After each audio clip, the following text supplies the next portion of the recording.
John gave me a card from a divorce lawyer 1 month after not seeing him. He didn't ask if I was okay or how I felt. He's divorcing me, and since I don't work, he'll pay $1,000 a month as alimony. John chuckled and said, "Take care," while Emily stood beside him with a smug expression. I agreed to the divorce casually, surprising John, but he and Emily shared a smile. John isn't a big thinker, which makes my revenge plan easier. After the divorce papers got approved, I decided to start my revenge plan on both of them. I'm Sarah Wolf, a 47-year-old illustrator and children's book author who loves drawing. John and Emily are my childhood friends, and John is my husband. Everything started when John asked me out as I was about to go to a different college after high school. I was surprised because I thought he liked Emily, but since I secretly liked John, I couldn't say no to him. After thinking about it and talking to Emily, I said yes to John's proposal. Emily had some issues with her behavior since our teen years, but she was still a dear friend to both John and me.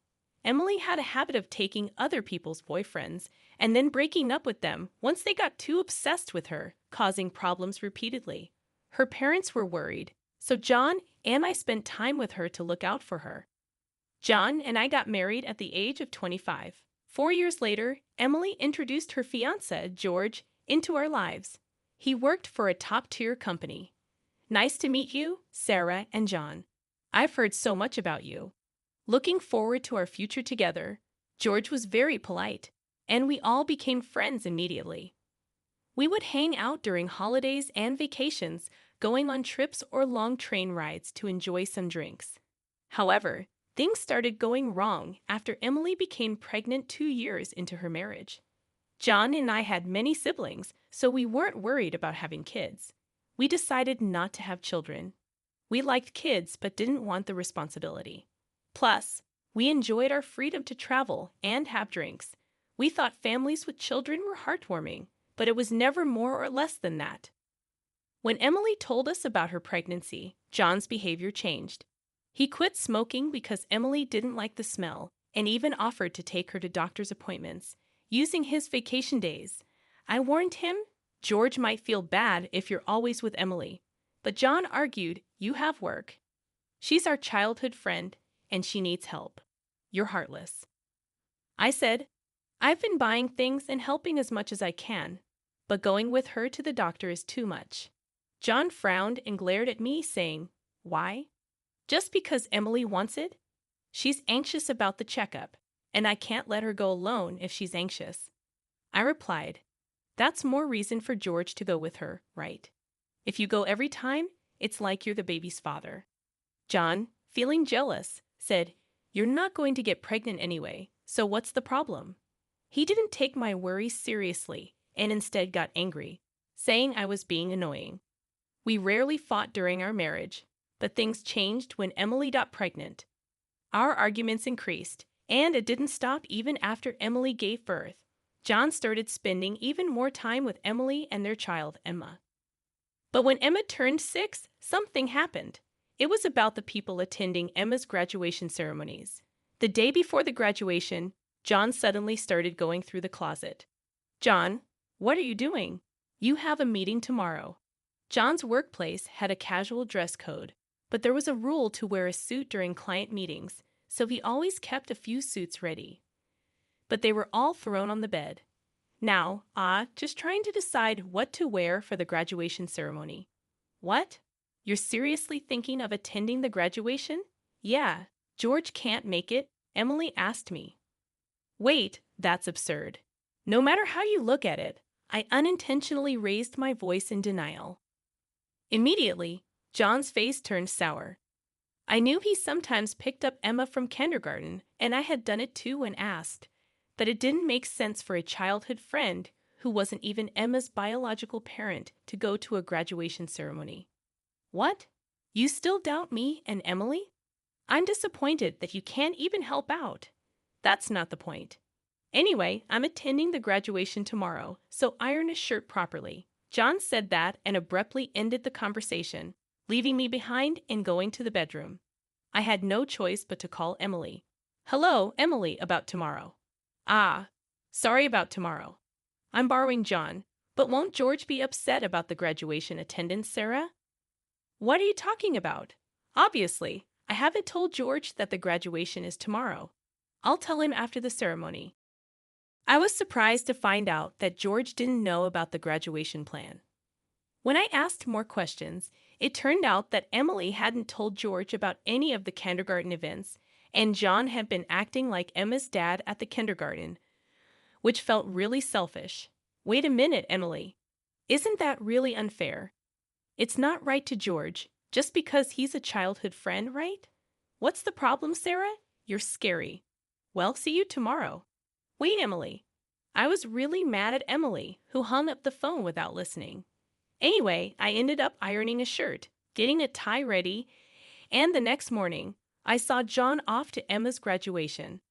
After that, John and Emily started going out more, from once a month to once a week, and then 3 times a week.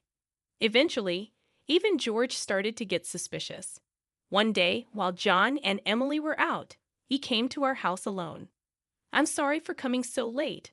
There's something bothering me. Is it about them? Yes, I want you to look at this. George showed me the GPS history he put in Emily's car. It showed that she was staying at a hotel 3 times a week, every time she was out with John. Just by looking at George's face, I understood what that meant. What do you want to do, George? I want to get back at those two. Me too. I can't forgive them for betraying us after all this time. We secretly planned our revenge.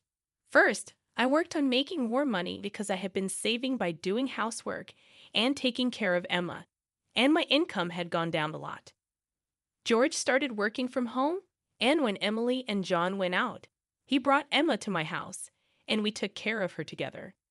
Emily and John didn't know we were aware of their relationship, so we gathered solid proof. Once we had enough evidence and were ready for revenge, we found out a surprising truth about Emma. George and I struggled with the decision, but we agreed not to hurt young Emma. So we decided to wait until she was an adult to get our revenge, even though enduring it for 10 years was tough. Then, I got seriously ill. I needed long-term hospital care, and at best, I wouldn't be discharged for at least 2 years. Even though I could work from the hospital, I would have to reduce my workload. After telling George, I talked to John about it. But John's reaction was the same as when we had small talk. I'll visit you once in a while, he said. I felt like John didn't care about me anymore since he didn't ask about my condition or the name of the disease. In reality, he only visited once a month or every 2 months. After Emma's 15th birthday, she started acting differently, even though she used to visit me almost every day right after I got hospitalized. She became distant after her 15th birthday, but George and I couldn't figure out why, and we were confused. When we asked Emma, she just said, "Don't worry about it." However, we found out the reason from John, who rarely came around. Hey, it's been a while. Yeah, it has. John, who had completely changed his appearance, walked in without even knocking. After not seeing him for a month, John gave me a divorce lawyer's business card without asking, "Are you okay?" or "How are you feeling?" Divorcing a wife who doesn't work. Pay me $1,000 a month as alimony. That's the deal, so take care, John said, grinning. Beside him, Emily wrapped her arms around John's with a similar expression. Fine, let's divorce then. I agreed casually, surprising John for a moment. But he quickly exchanged smiles with Emily. It was good that John didn't think too deeply. That's why my plan worked well. After getting a notification that the divorce was finalized from John, I decided to start my revenge plan against the two of them. I will make them cry as a celebration of my recovery. I quickly took action. First, I asked George to move hospitals. Then I told my lawyer to mediate between the two parties from now on. George also started acting at the same time. He moved near my new hospital with Emma, and he started to visit me often. Emma still looked sad, but I was happy that she came to see me every day. Most of my stuff was already in the hospital room, so I told John to get rid of the rest. I didn't want to bring anything they might have touched into my new life. After the hospital transfer and George and Emma moving, John called me. I had only left my seat for a few minutes, but my phone showed 30 missed calls.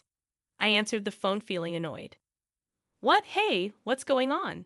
I could hear a troubled real estate agent behind John's panicked voice. I also heard Emily yelling, which made me feel sick. What do you mean? What's going on? It's obviously about the house. Why do we have to move out? John shouted at me as if it wasn't his fault. I replied coolly, obviously because that's my house, huh? John seemed to have forgotten. But the truth was the house we lived in was a room I rented as a workspace when I started freelancing. At that time, I didn't have enough money to keep 2 houses, and John didn't have enough to live alone, so he moved in with me. So John never paid rent or utility bills for that room. Although I got some money from him for living expenses, it wasn't enough to keep the place. Unfortunately, that room was already canceled. It was far from the hospital I transferred to, so I canceled it the day after submitting the divorce papers. I didn't tell him because the real estate agent who knew the situation said they would contact him. George and Emma suddenly disappeared, and our house was sold. What should we do about our new house? I don't know. Maybe stay in a business hotel for now. As I turned on the speaker and started working, John yelled in frustration, "Don't mess with me." However, he seemed to remember something and started speaking more calmly. Well, whatever. When will you transfer the money? We're running low on cash. What are you talking about? Huh, don't play around. I told you to pay $1,000, didn't I? Oh, I don't recall agreeing to that. My casual response made John scream on the other end of the phone. It turned out he thought he could get money from me and had been spending it recklessly. Even if he had $1,000 left, how did he plan to get by for the rest of the month? Hey, don't just stay silent. Say something. There's really nothing to talk about. My comeback left John momentarily stunned, but he soon started yelling again, growing more annoyed. I spoke to John in a cheerful tone. Anyway, we're basically strangers now, so please don't contact me anymore. You'll hear from my lawyer. Huh, lawyer? Hey, wait a minute. I hung up without listening to John's response. He tried calling back several times, but I ignored it, and eventually the calls stopped. However, angry that I didn't answer, John started ignoring calls from my lawyer. He certainly had a childish side, but I never imagined he'd be the kind of person who didn't mind causing trouble for others. I sighed deeply because of John's selfishness. A few months later, after a short break from the hospital, I went to John's parents' house. In front of me were John and Emily, both looking small and scared. Telling my parents is not fair. Oh, I just told them that we got divorced. John glared at me when I said that, but he backed off under his father's stern look. I had a good relationship with my in-laws, even visiting and eating with them when John wasn't around. Even though they liked me, I thought it was wrong not to share the details of our divorce, so I went to see them. Is it true that you're marrying Emily? Yes, it's true. True. Emily, Emma, and I are going to start over as a family. What are you talking about? Your only family is Sarah. She's not my family anymore. John's words made his father frown like saying, "Give me a break." John shook his head a few times, then gave me a paper.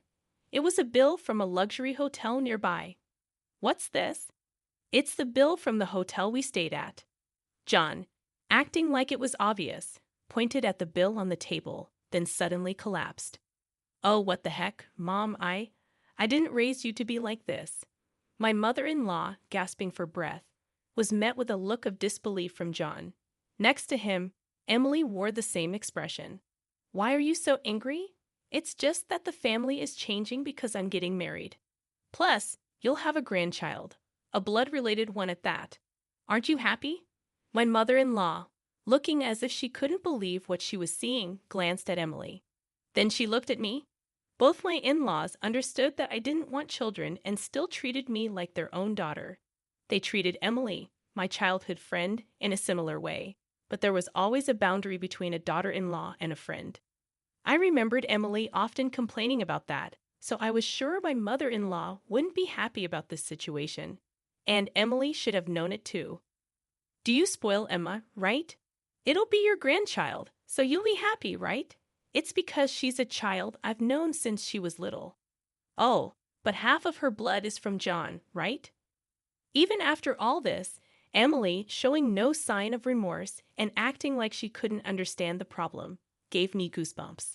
At that moment, someone who had been silent until now spoke up. Enough already. It's disgusting, huh? Emma, who had been playing with her smartphone in the corner of the room, spoke to Emily without looking up. The room fell into stunned silence. My dad is the only one I consider my father, whether we're related by blood or not. He's the only one. But you know, John has always been the one to attend your school events. I've heard everything from Dad. How he was always informed of the event dates after they were over. How eventually even the events themselves were kept from him. But Dad always said I was his daughter, so I am his daughter, and I will never be yours. Emma stared at Emily as she said this, then, sitting beside me, she switched to a more concerned tone. You know, when I found out about this, I thought you would hate me. But Dad said that wasn't the case, so I came here today. Emma, I love you so much. You were so kind to visit me every day while I was in the hospital. I was really happy, Sarah. Emma, maybe feeling relieved, teared up and hugged me tightly. Even though she might be a child from John and Emily's affair, I've taken care of her for 15 years. There's no way I don't have affection for her. Speaking of which, Emily, didn't you wonder why I wasn't surprised when I found out Emma is John's daughter? Ah!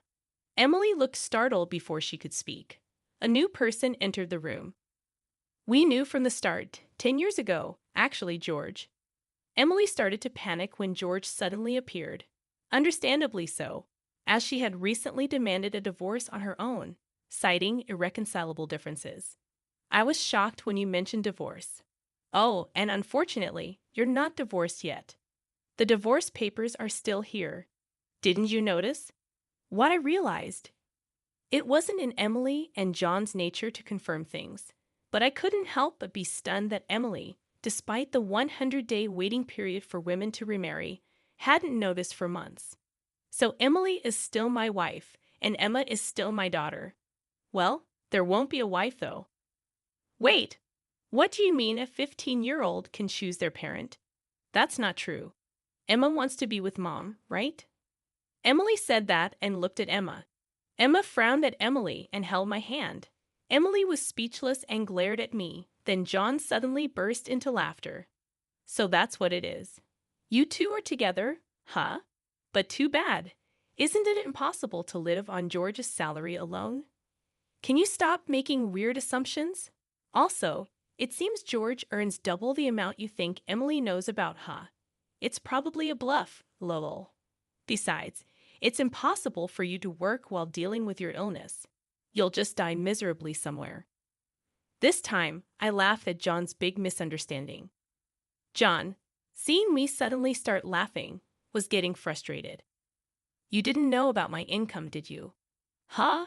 It's probably just a bit more than a part-time job. No, it's different. My annual income is $500,000. John's eyes and mouth were wide open in shock. Emily was also stunned. In fact, over the past 10 years, I had become a popular children's book author, and my income had skyrocketed from essays, interviews, and the like. Moreover, a film adaptation is planned soon, so my income is skyrocketing. Liar. Oh, do you want to see this? I said that and showed Emily my bank account screen. It clearly showed a large amount of money being deposited every month. Emily was at a loss for words when she saw it. Sarah, let's all make up, huh? What are you saying? Emily was furious at John's words.